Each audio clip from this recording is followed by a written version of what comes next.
a really good set of behavioral based questions to open up dialogue on that in the interview. Because you don't want to say, how do you handle, if you say handle Right. power, everyone's like, it's like, but you do. I think we have to first acknowledge that there is. So what, you're an internal, you're doing the interview. Like there could be some good behavioral based questioning there to navigate through that to see how that individual would make out with that kind of power, because they're holding the budget, they're holding the card, so to speak, for the organization. So that's a very critical question and thing to know. Yeah, absolutely. And So if there's some resources out, that would be those kinds of questions. yeah, we can talk theoretically a little bit, and then again, people can always, we do have questions that would be helpful for folks.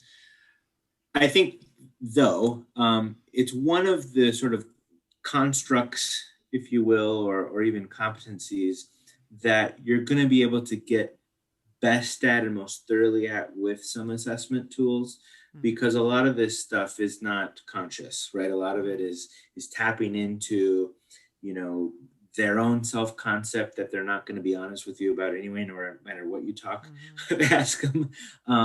So one piece is, particularly for these higher stakes position, it's really a good idea to use some good assessment tools. Beyond that, and I'll ask Tim too, but I think it's really helpful to zero in on their experience of failure.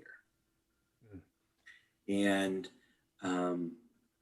we do a lot of executive level assessments, and if I'm doing one, I'll spend 30 minutes on, tell me about a failure that you took responsibility for.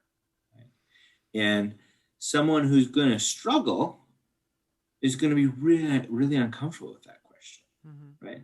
And they might have a sophisticated answer that allows them to skirt around really taking responsibility. And so you want to follow up and tell me more. But someone who, has a lot of because we all fail. Right? Yeah. And if you have a secure sense of self, you're fine with that. Like, you can talk about it. You can talk about what you learned. You'll take all the responsibility. But if there's more fragility there, you're going to really struggle to talk about that. And I see a lot on LinkedIn, people kind of expressing displeasure with that question in interviews. But I actually think it's one of the most important things you can ask in an interview, not because we actually care about what the failure is. That's not what we're interested in. It's the process of how comfortable are they talking about this, which gives you a very clear sense of their own sense of security and their own sense of self. And I don't see how that question should not be a best practice question after last year. Because if anything, we all failed. If somebody said they were complete success, I was like, no, you failed in some way last year.